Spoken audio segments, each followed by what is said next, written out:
welcome you all to the ninth session of in-house training, and today's topic is anger-free school. Learning enhances when it occurs within a positive environment, when a learner feels the passion and excitement about what he is learning. And we must create such school where the student feels connected and so that each student feel connected and want to come to the school. So may I now invite Mrs. Sadaf Noori to start today's session.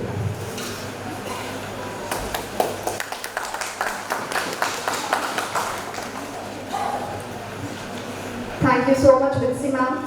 Good afternoon to one and all. Father is not here. Nancy ma'am is also not here. A very warm good afternoon to our vice principals, Mrs. Prabha Anthony Yadav and Mr. Tony Thomas, and all the lovely teachers present here. I am an emoji kind of person. I use lots of emojis and emoticons to express myself via text or messages. So here on your screen, you're going to see some emojis, and I would request you to help me identify what are they. Anyone? The first one? A happy smiley and a sad smiley. This one? Irritated. It's fear. Fear and disgust. Fear and disgust. Please see the next slide. Easy to understand, I hope. Surprise. I hear someone saying surprise. Thank you, Sangeeta ma'am. And anger. Yes, Dilsi ma'am. Surprise and anger. So thank you, audience. You have just listed the very basic emotions that a human body feels, which are happiness, sadness, fear, disgust, anger, and surprise. The question that now arises is, what is emotion then? Emotion is an intense feeling that a human body feels because of the circumstances, the mood, or its relationship with someone or somebody. It is mostly instinctive or intuitive and is very distinguished from reason or knowledge. As you all know, the brain is the center of all activities. It is the hub of learning. In the same way, the brain is also the seat of all emotions. Emotions have three key elements. The first one is subjective experience, and I'm sure everyone will agree with me.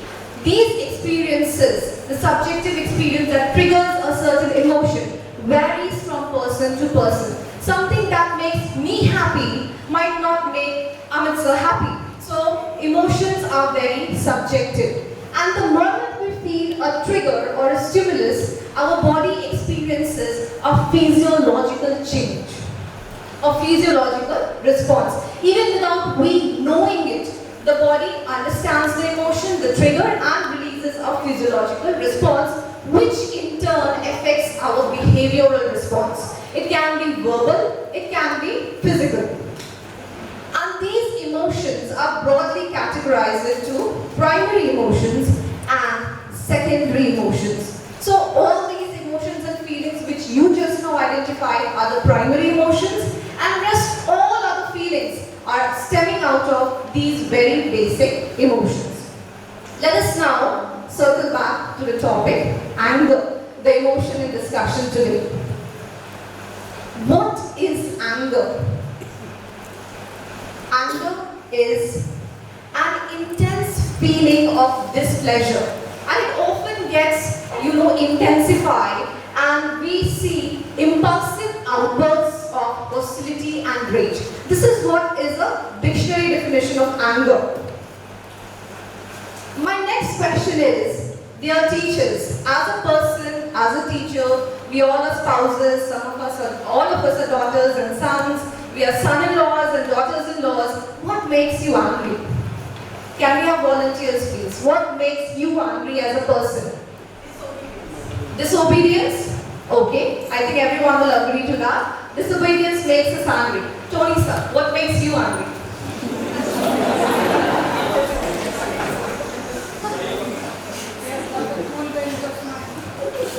Nothing makes you angry, sir? So I'll circle back to you. Jimin sir, what makes you angry? Nothing. Learning from Tony sir. Okay.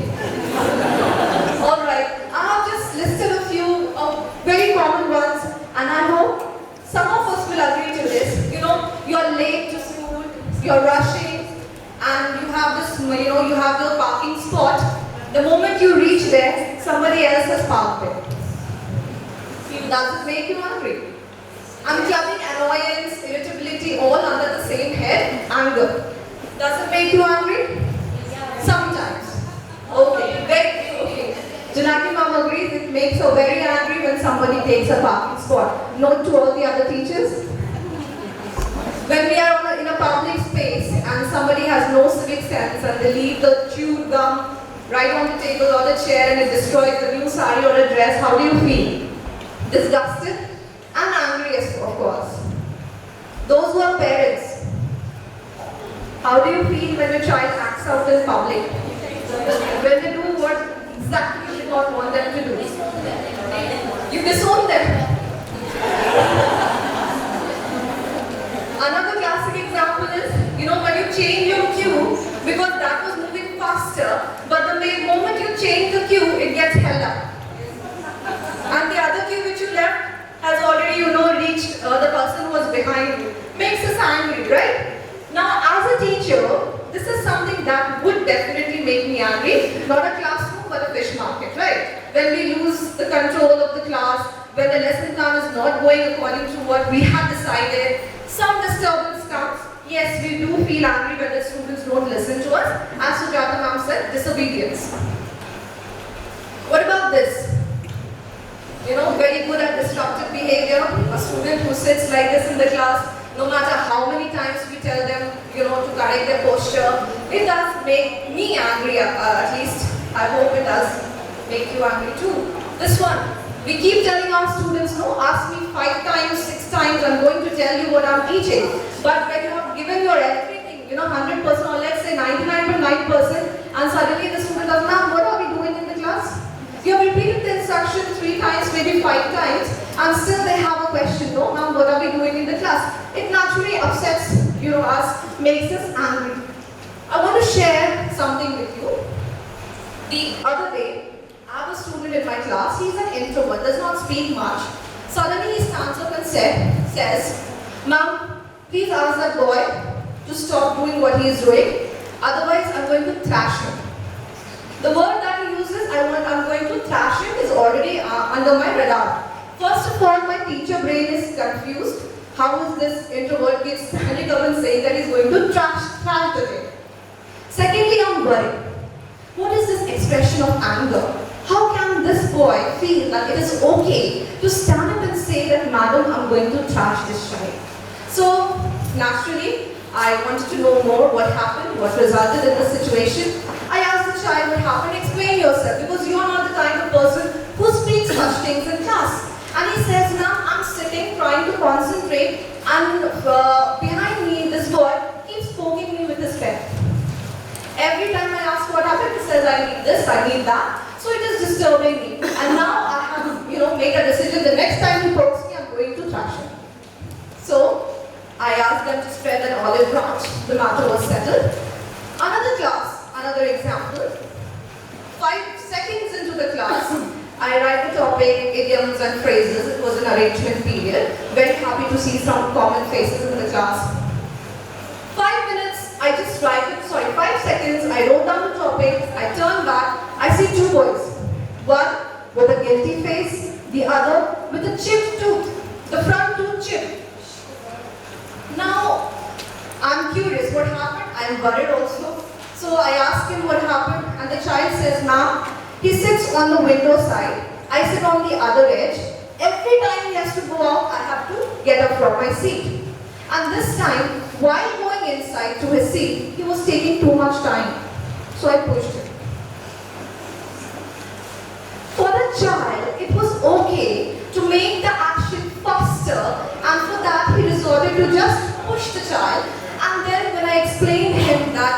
told me, or there are better means. They understood. And I'm really happy to say both the kids, one said, I'm sorry. The other said, Ma'am, if he's sorry, I don't want to complain. I want to take my complaint back. So that's the power of asserting yourself, apologizing to people you have hurt. This brings me to my next topic. How many of you have seen an iceberg in a picture, in a movie? We have all seen an iceberg? Yes. The scientific fact of an iceberg is, it's a huge mass of ice that floats on the surface of the ocean water. But what is visible on the iceberg is only 1/10 of its entire body. Rest 9/10 of the entire iceberg is below the surface. This is exactly the case with anger. The anger, physical or verbal, that we see in our students, in the people we know, is stemming from some other emotions. It is often hurt, disrespect, embarrassment, guilt, or some other fear, annoyance, anxiety even. When students or people are not able to express these feelings that are a constant source of displeasure to them, they mask it in the form of anger. As teachers, this is where we enter. Our role is to give set an example in front of our students to control our anger so that they may learn how to control theirs. Anger has different levels, and scientifically proven fact is that all of these emotions have a physiological expression as well as a behavioral expression. So these emotions will always be expressed in our body, language, or in the minds of the people. How you feel and you think changes when you're feeling a certain way. Some of the different levels of anger are, you feel annoyed when something that is a displeasure comes to you repeatedly. You feel annoyed. You feel frustrated when you're trying to do something but it does not result in what you had expected. You feel frustrated. You feel upset when these annoying and frustrating factors continue for a longer time. Now the effects would be furious or very angry. You start feeling hot. Your face feels flushed. So yes, it is possible to identify an angry person by looking at the person. Here are some of the physical signs of an angry person. It can be a child, it can be you yourself as well.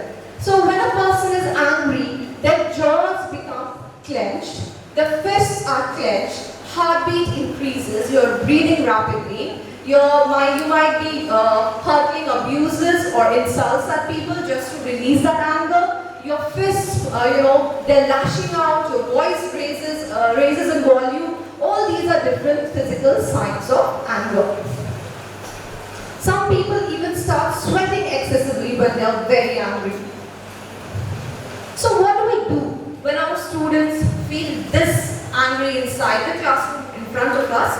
Here are some check boxes, or you can say some methods which we can employ in order to make them anger free, or at least have a control on their anger. Teachers, please take note. If a child inside your classroom is angry, you may ask them to go take a walk, wash your face, come back, drink some water. Give them a time out. Give them a little break in order to have some control over their emotion.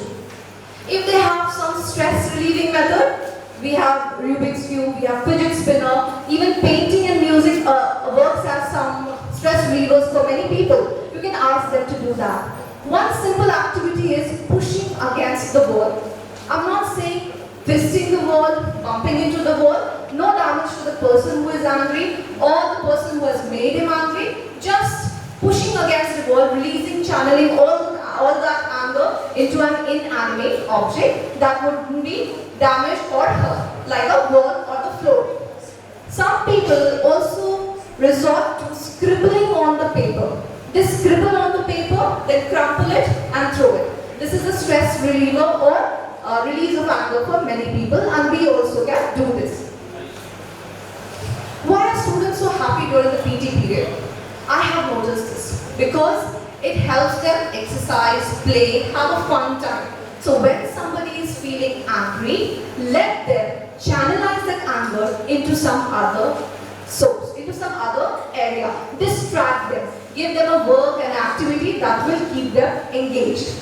Another way of controlling anger or relaxing yourself, calming yourself down is counting to 20 or more if required. Whatever floats your boat. If counting till 20 calms you down or calms the person down, this is one exercise that we can do. Another favorite of mine is using the I message. What is this I message? Instead of saying the person, you did not do what I told you, we can say, I am feeling upset that you did not listen to me. So we assert ourselves. We use the I message. If somebody did not clean the dishes that they were expected to, you could only say, I am hurt that you did not fulfill your end of the bargain. This is easier than saying you never help in the house chores. It is always easier to assert yourself, even positive and productive in many cases. Exhaling and inhaling is one exercise that helps us control our anger. I'm sure the PT teachers will agree with me. Anulom Vilom, right? Exhaling and inhaling. It helps us release our stress and makes our body and mind fit too. As teachers in the classroom, when a student gets angry, words have magic. Words have the power to reassure somebody. It can either act as fuel to the fire or make the person calm down. So as teachers, we can use certain phrases in the classroom with the angry student in order to calm him down. Remember, dear teachers, no emotion is wrong. All emotions are okay. How you feel is absolutely okay. But when you feel that, how you express it is what makes it positive or negative. So feeling something is not bad, but how you express that feeling makes it positive or negative. So when you're with an angry child, you may say things like, something about this is really tough. We're on the same team here. Let's figure this out together. I'm here for you. You're safe here. Seems like we could both take a break. Alright, let's try again, or let's try after a small break. And it's okay to feel angry. It's just human nature to feel angry, and it's alright. And I also feel angry sometimes. In that way, the student would be able to relate to his or her teacher and feel more loved and secure in the space of the classroom. Here is a short video for you.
So how exactly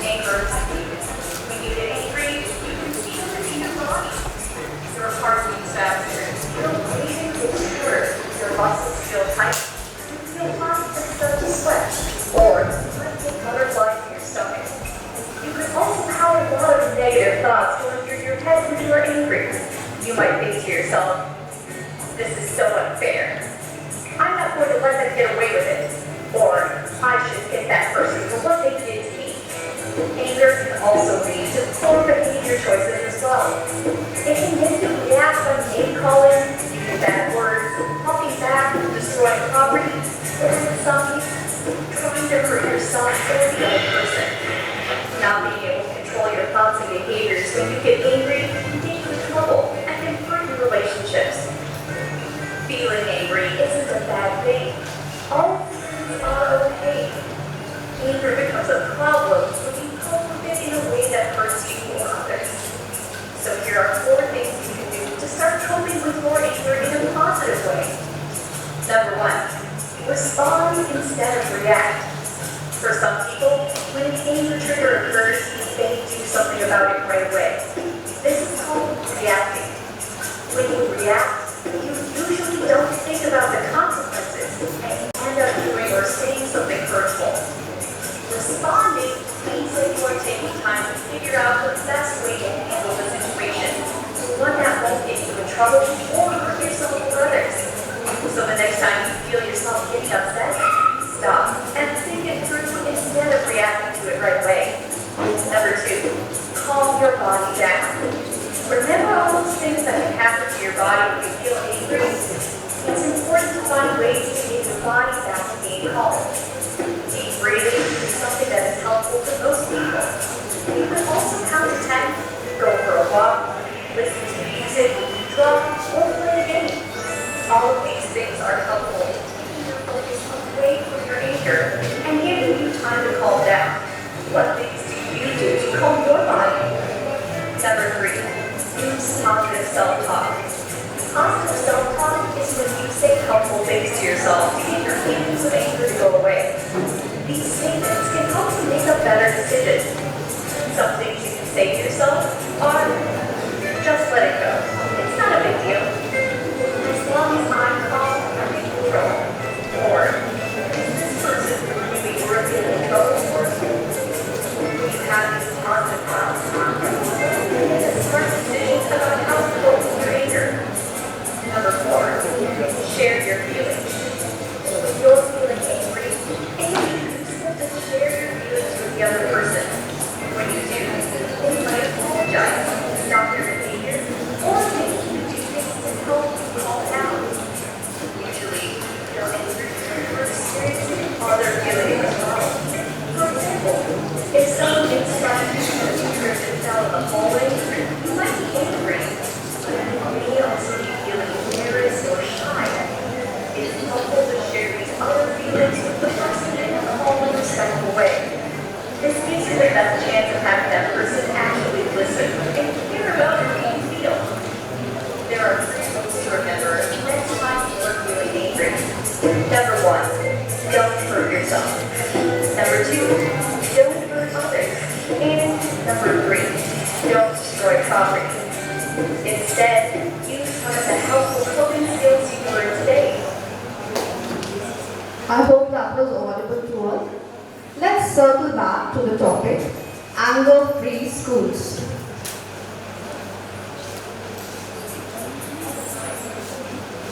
What are anger-free schools?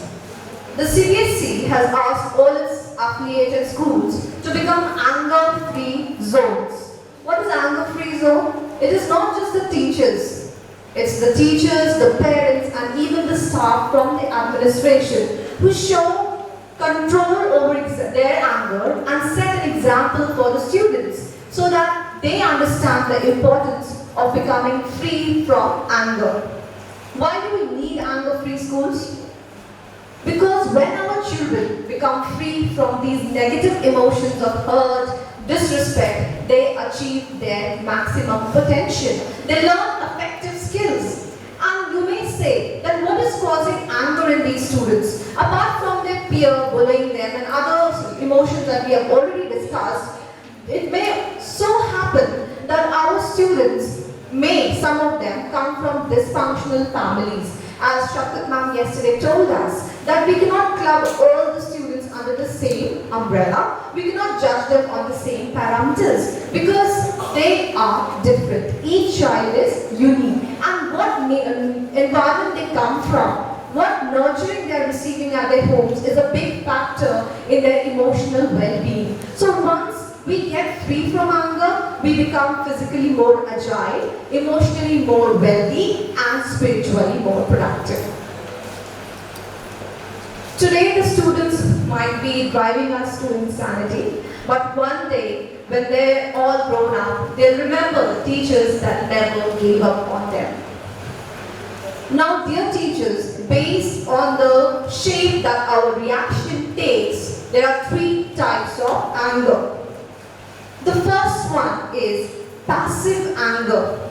You are angry, you are hurt, you are annoyed, but you hate confrontation. So, you wear a smile on your face. But the problem is, you haven't let that anger go. That anger is inside you. You're having this imaginary conversation with those people. You're thinking what I could have said. You know how I could have got better of the situation. You're marinating that thought inside you, and eventually that ball is becoming bigger. Your mental well-being is getting affected. You're not at peace with yourself. So this kind of anger, the passive anger, is not a healthy thing.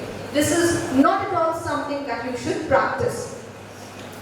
The second kind of anger is the open or the aggressive anger, which we see our students practice. Little, even trivial inconveniences, petty things make them so angry they resort to fist fighting, bullying, name callings, and other such stuff. This kind of anger hurts you, hurts the other person as well. This is also something that is not healthy. So what is the way? How do we release this anger? There must be a way. Yes. The most positive and productive way is the assertive anger. When you assert yourself, you're calm, you're controlled, you're confronting the person who has hurt you, made you angry, but you do not raise your voice. You are ready to understand their part of the deal as well, what made them do certain things. This is something that we should practice, but something that we fail to, oftentimes, not always, oftentimes. This is the kind of anger that everybody is allowed, assertive anger. You feel angry, you assert yourself, give the person time to explain themselves, understand their part as well, and then you will see that both the parties feel better. And happiness is something that grows. So let that happiness grow. You know, holding on to anger is like holding a burning coal in your bare hands. You have the intention of throwing it, but you're only hurting yourself. So, I would like to see another video. Angry monster. How to deal with an angry monster. Angry monster is a symbolism here for people who get angry.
Lovely video. Anger monster. How to deal with it? A person who is angry, as I said, there's always an underlying emotion. Here, knowingly, unknowingly, the blue character have hurt the monster, and when they address the pain, address the cause, they have productivity. Things are all good in the hood. Let me now talk about the biological aspects of anger. Whenever there is a trigger, a stimulus is created. It may be frustration, it may be irritability. That trigger, even without our knowing, there's an almond-shaped structure in our brain called the amygdala. I hope I'm right, Archana ma'am. Okay. There's an almond-shaped structure in the brain called the amygdala, and it sends the warning to our hypothalamus in the brain. The hypothalamus of the brain sends message to the pituitary gland. This pituitary gland is like an alarm clock for our body. So the moment it receives some threat, it sends a message to the adrenal gland to release stress hormones like cortisols, adrenaline and noradrenaline, and hence we have a reaction. Now the thing is, our amygdala is so good at its work, it does not wait for reasonableness. It does not wait for reasons or reasonableness. Okay. What happens is that then when our brain neurochemistry is such, that the amygdala is asking us to react to a stimulus, is that an excuse for bad behavior? Can we say my brain is wired that way so I'm getting angry? No, it is not. Because the same brain has the prefrontal cortex, the part of the brain right behind the forehead that tells us about knowledge, that is conditioned enough to understand how to react, when to react. So there are many people who say men are angrier than women. Is it so? It is not. In fact, it is biologically proven that men and women can feel angry at the same intensity and at the same frequency. The only difference is that the society has conditioned our brains to think that men are allowed to get more angry and women are supposed to be docile and, calmed down. But the thing is, women of the society have, better impulses, better control of their impulses, and hence we will see reports suggest and say that men and women both can feel angry, but it is the women who has better control over their impulses. Yet to us. It's totally wrong, sir. We'll have that discourse later, but I do not agree with that, sir. However, if they will control, they will not linger. Lingering shows that they are not controlling. so our anger is lapsed over time. Very long, too much. But at least it's not a very huge outburst, right? We have control. We know when to take out that anger better, right? Okay. So how to control our anger as teachers in the classroom? There are so many ways in which we can control our anger. Think before you speak. The best one. In the heat of the moment, when you say something, you're going to regret it. It's a proven fact. So whenever you feel angry or you have this intense emotional feeling, try to think before you speak. And once you are calmed down, then express your concerns to the person. Express why you are feeling frustrated, how your concerns need clarity. Now get some exercise. A physically fit body has better control over the mind. I'm sure everyone will agree with me. Now, if we exercise ourselves, if we are physically fit, we'll have better control over our impulses and we'll be able to control our emotions in a much productive way.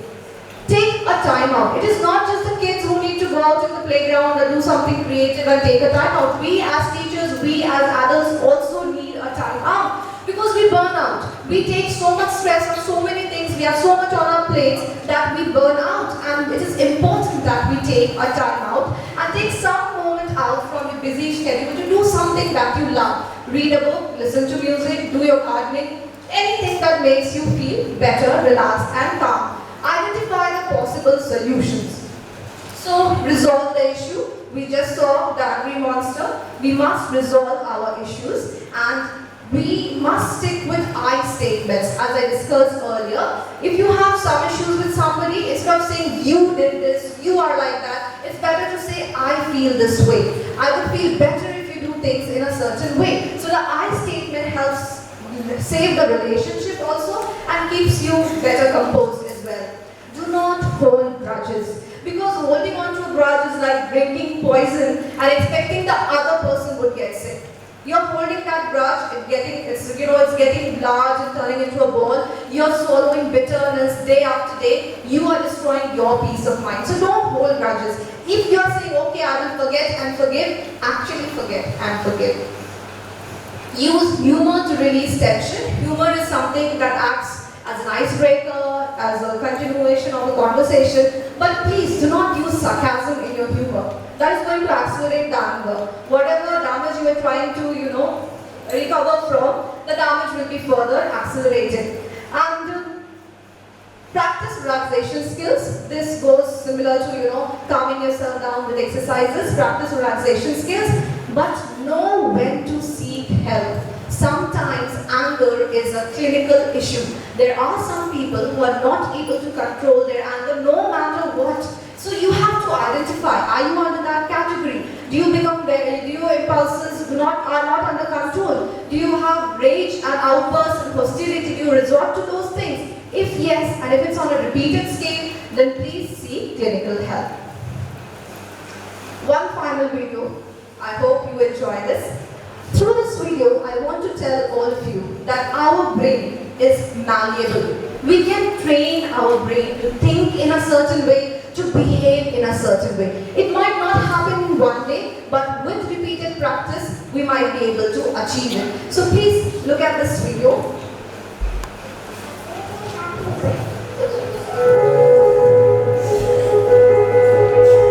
Friends, this is the story of how Broody, a very unhappy brain, became very happy. You see, Broody struggled with fear and self-doubt. He felt unsafe and unworthy. He didn't know what to do. Then Broody's friend suggested an idea. Together, they went to school to learn about the brain and about themselves. Come, let's find out what they learned. A short course in happiness. Your brain has trillions of junctions that magic millions of its functions. Let's learn about 3 traits of the brain that in overdrive can get you drained. First trait, your brain feels others' pain as its own. Your brain hurts just the same, in personal or beloved's pain. The same neurons fire when you are in despair, and when someone else is hurting about whom you care. Second trait, for your brain, imaginary is real. Your brain lights up the same nerve bundles for events real or imagined stumbles. If you dream of a spider on your shin, it might cause the same dread as the real thing. Third trait, the brain can't tell physical pain from emotional hurts. The pain of a mean scorn stings the same as agony of a hurtful thorn. Broken bone and broken heart both cause the same smart. Millennia ago, the spiritual minds described in their devotions, hymns, and rhymes the same truths that the scientists of today write in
Brody the brain came back from school with two important concepts.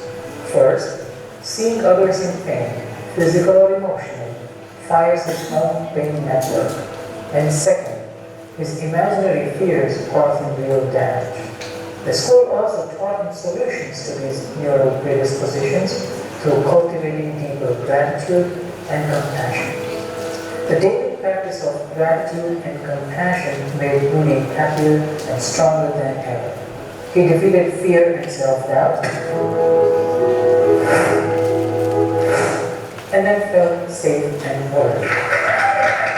The brains that feel safe and worthy become happy. Happy brains, when they get busy in meaningful, creative, and altruistic activities, become very happy. Here is the secret to a happier life.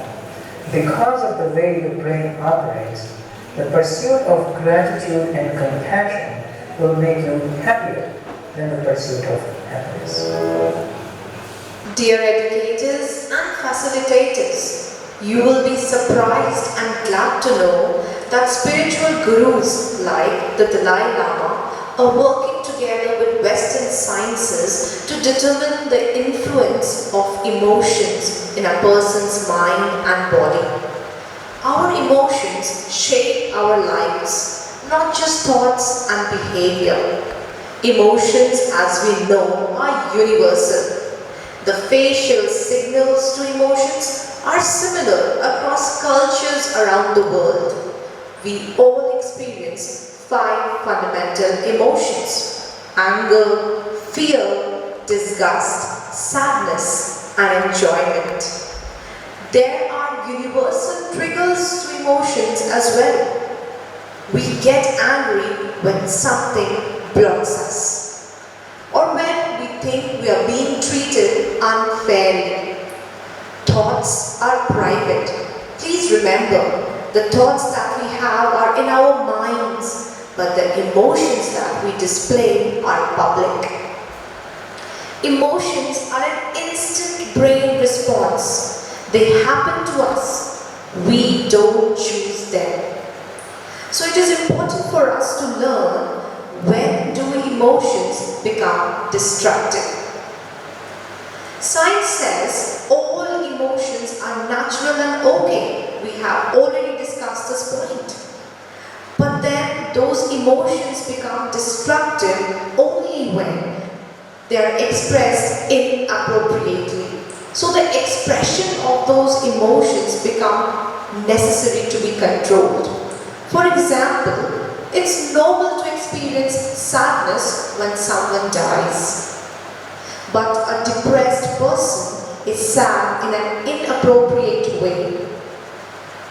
Religion like Buddhism says or believes that destructive emotions are obstacles. We must overcome them to achieve happiness. Our emotions unfold on a timeline. They begin with a trigger that initiates the emotional experience and ultimately results in a response. The trigger occurs in a context defined by our circumstances and feelings. The event itself and our worldview. The same stimulus can lead to different responses in different people. So anger or emotion or any display of emotion is relative and is subjective from person to person. For example, we might suppress feelings of frustration at work, but express our frustration by yelling at a family member at home. Emotion suppression can create a short-term win. Yes, if you suppress your emotion, you may feel like you have controlled it, but that might not be true. That is only the surface truth, the apparent truth. Deeper way, those suppressed emotions may be doing more harm than good. For example, if you avoid an argument, what may happen? It can later become destructive. If you hurt by not speaking up for yourself. Benjamin Franklin said that whatever is begun in anger ends in shame.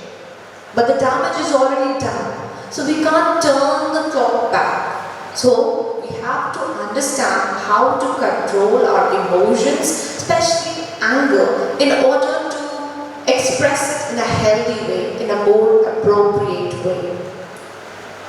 Not all emotions are equal. Dear educators, teachers, facilitators, we must understand that all emotions are not equal. They have varying shapes as well as intensities.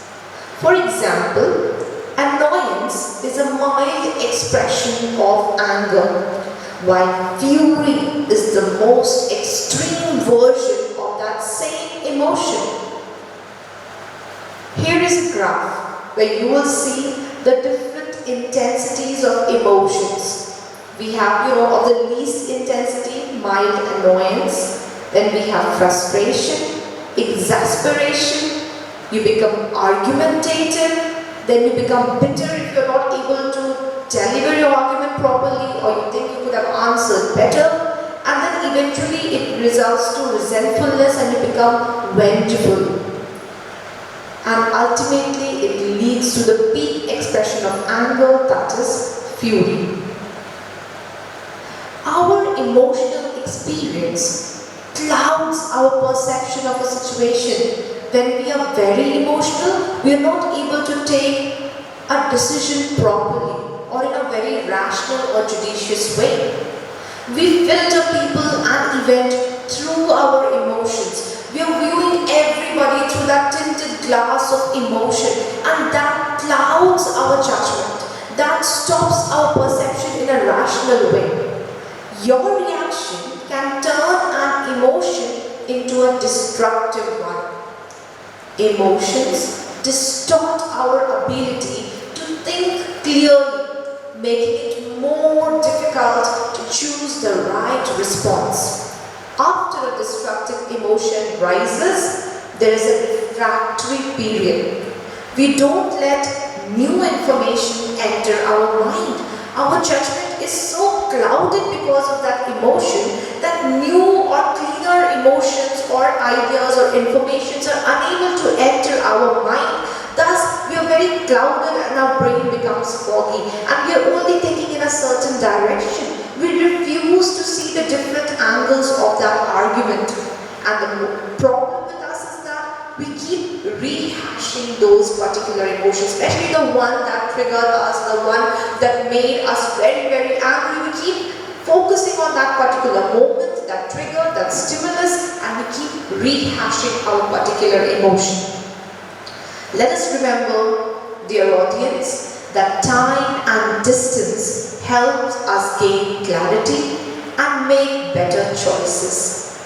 If we are feeling too emotional, take some time, distance yourself from that emotion. That will help you make better choices.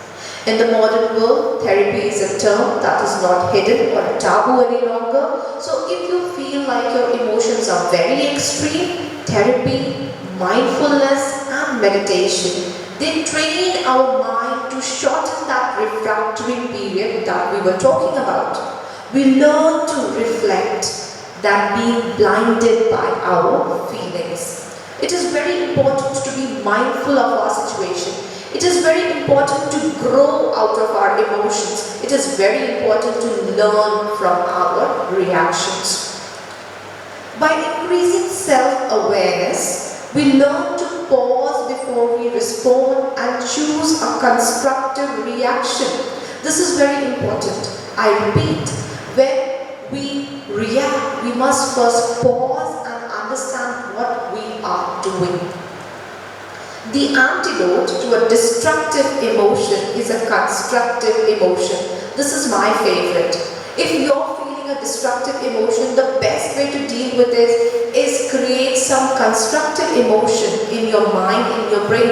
We have already discussed the brain is malleable. We can train it to think in a certain way.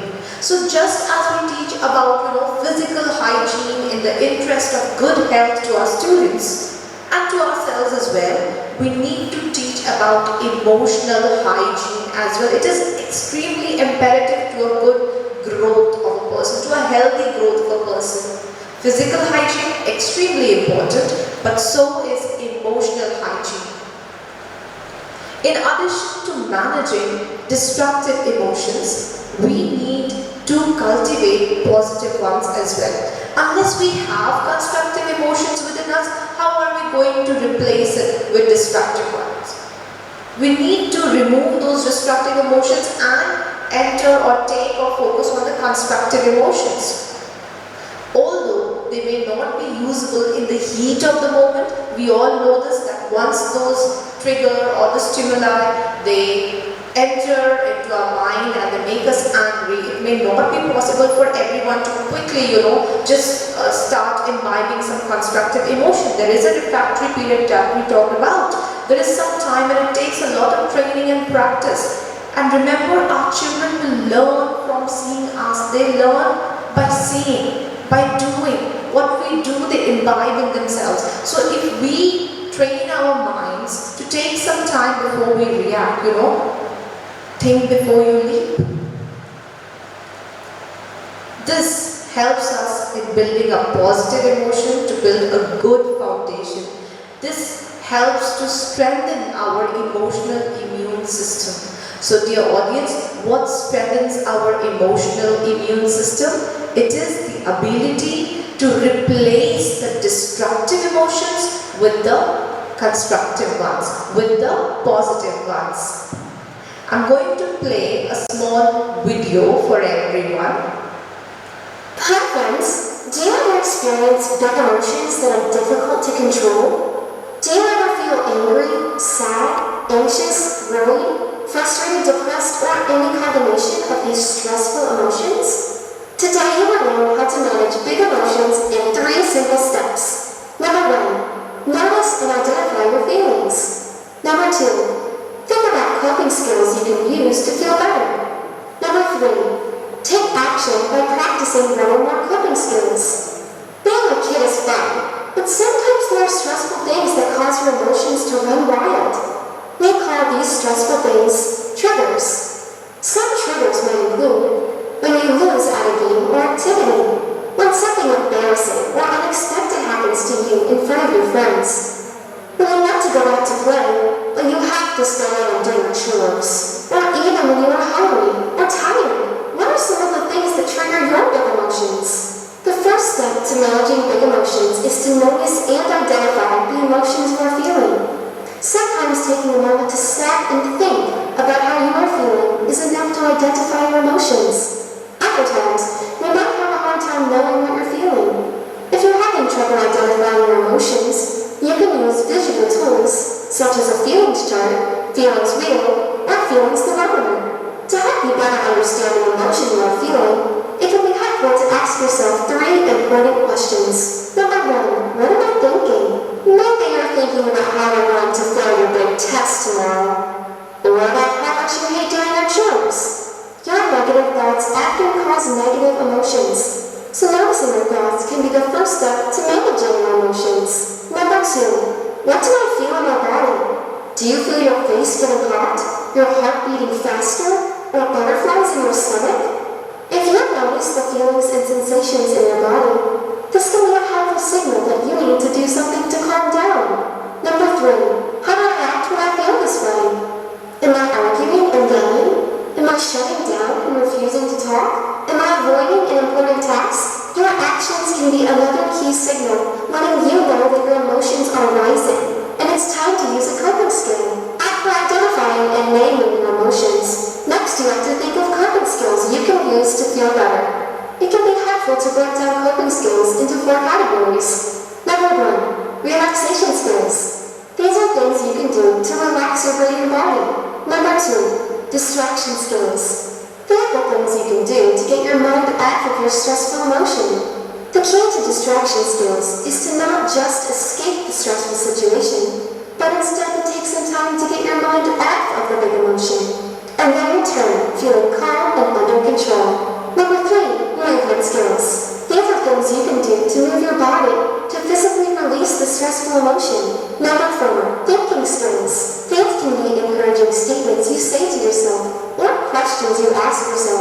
challenge your negative thoughts. If you use a feelings thermometer to help you identify how you are feeling, this can help you select the best coping skills to manage your emotions. For example, if you're feeling sad or disappointed, you might use different coping skills than if you're feeling frustrated or angry. If you're sad, you might do something to lift your mood up. But if you're angry, you might do something to calm yourself down. Sometimes you can use the same coping skills to manage different emotions. For example, you might be feeling nervous for a test, so you take some deep breaths to calm down. Or you might be feeling angry that you don't get to play the game you want at recess. And you might also take some deep breaths to calm down. If you are having trouble thinking of coping skills, ask an adult for help. The final step to manage your big emotions is to take action by practicing one or more coping skills. Be prepared to practice different coping skills for different situations. Imagine having an invisible tool belt of coping skills. If you were building a house and you needed a screwdriver, you wouldn't want to get stuck with only a hammer. This is why we need different tools for different situations. It can take a lot of courage to take action, but the more you practice, the easier it will get. If one coping skill does not work, then move on to another until you find the right combination of coping skills to help you feel better. It's important to remember that all feelings are okay. It's what you do with them that matters. So the next time you feel stressful emotions, big or small, remember to number 1, identify your feelings. Number 2, think about coping skills you can use to feel better. Number 3, take action by practicing one or more coping skills. And remember, the more you practice, the easier it will get. I hope that video was fruitful. What I'm trying to tell here through this session is, anger is something that is destructive. All emotions are okay, all emotions are valid, but how we express that emotion matters. So an anger expressed in a destructive way is surely going to be destructive, not for just our mental peace, but for the people around us as well. What we need to do is have a control over our emotions. Anger has even been considered as a cardinal sin in most of the religions. It's just not a religious thing, it's also pragmatic and practical to have control over our emotions, especially anger. I have a small poem by Mamta Agarwal that I would like to read out to you people. Controlling anger before it controls you. When toxic and volatile emotions are causing confusion and commotion, feelings are hijacked, hot thoughts race, mind gets enveloped in a rage. As a consequence, visibility comes down. It's advised to shift gears and slow down. Switch on the wipers and clear the fog on the mind's mirror. Lest you forever live to regret and wonder how I met with an accident. Take few deep breaths and count to 10 as anger clouds the perception. Your ability to discern goes haywire, so whatever you say backfires. First, deal with your inner pollution to stop firing deadly ammunition. Remove yourself from the object of your eye, lest you shoot arrows of fire. And given to your primitive instinct, do something that your mood uplifts. When the fog finally lifts, you'll realize perception does shift. Then you'll be glad things didn't get out of hand. Anger is our worst enemy, causes havoc in our life and body chemistry. So, a pursuit of compassion and gratitude will make you more happy than the pursuit of happiness. Is any discourse on anger complete without a philosophical and spiritual bent on it? I don't think so. Once a man went to Prophet Muhammad and asked him to give me advice. He said, "Do not get angry." The man asked him again, repeatedly, and he repeatedly said, "Do not get angry." In Srimad Bhagavad Gita, Shri Krishna says to Arjun, क्रोध से भ्रम पैदा होता है, भ्रम से बुद्धि व्यग्र होती है, जब बुद्धि व्यग्र होती है तब तर्क नष्ट हो जाता है, जब तर्क नष्ट होता है तब व्यक्ति का पतन हो जाता है. In the book of Ecclesiastes, it says, be not hasty in thy spirit to be angry, for anger resteth in the bosom of fools. I hope everyone will agree with me. Anger is just one letter short of danger. And for every minute you remain angry, you give up 60 seconds of peace of mind. And that is so valuable. Peace of mind is something that we should never compromise on. If you are patient in one moment of anger, you will escape 100 days of sorrow. I hope this session was informative for all. This brings me to my end slide. Thank you everyone. Over to you, Vikram.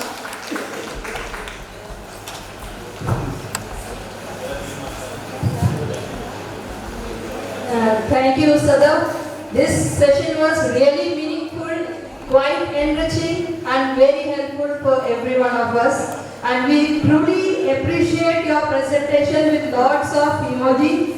And we could also connect with how we look, how much we look ugly when we get angry through these emojis. And thank you for sharing all the tips of anger management. Indeed, we must train our learners for all these anger management techniques. And I am very sure that our teacher have got a lot of takeaway from today's session. And once again, thank you, Sadaf, for this awesome session. Thank you. And please kindly fill the feedback form and return it to Amit sir. Thank you, everyone.